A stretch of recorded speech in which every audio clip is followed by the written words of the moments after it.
السلام علیکم دوستوں، عرب کے صحرا میں ہرا کے پہاڑوں کی گود میں محمد صلی اللہ علیہ وسلم کا گھر تھا۔ اپنی صداقت اور کرم کے لیے مشہور وہ غور و فکر میں گم رہنے والے انسان تھے۔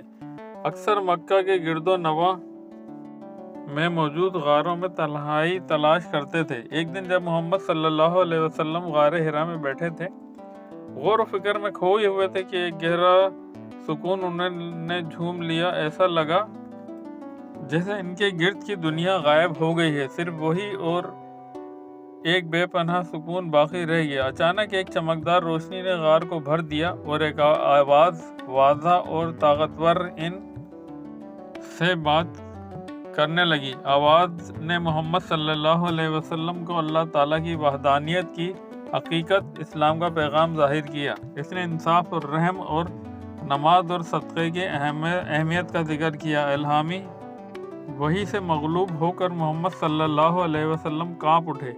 ان کا دل خوف اور حیرت سے بھر گیا۔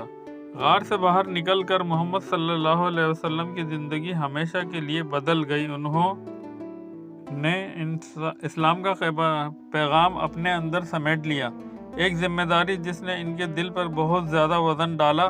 انہوں نے اپنے قریبی دوستوں اور اہل خانہ کے ساتھ پیغام کا اشتراک کیا، جن میں سے کچھ نے اسے کھلے بازوؤں سے قبول کیا، جبکہ دوسروں نے اسے شک و شبہ اور طنز و تشنی سے دیکھا۔ چیلنجوں کے باوجود محمد صلی اللہ علیہ وسلم اپنے ایمان میں ثابت قدم رہے، اسلام کے پیغام کو پختہ یقین کے ساتھ شیئر کیا۔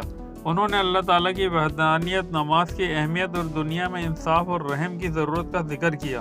جیسا کہ سال گزرتے گئے، اسلام کا پیغام پورے عرب و جزیرہ نما میں پھیل گیا، جس نے بے شمار افراد کی زندگیوں کو بدل دیا۔ محمد صلی اللہ علیہ وسلم کا پختہ ایمان اور اسلام کے پیغام کے لیے ان کی بے مثال وابستگی ہر اس شخص کے لیے امید کی کرن بن گئی جو ہدایت اور سچائی کی تلاش میں ہے۔ اس کہانی میں تاریخی حقائق اور تخلیقی کہانی سنانے کے عناصر کو ملا کر پیش کیا گیا ہے۔ دوستوں، ویڈیو پسند آئی تو لائک، شیئر اور سبسکرائب ضرور کیجیے گا۔ جزاک اللہ۔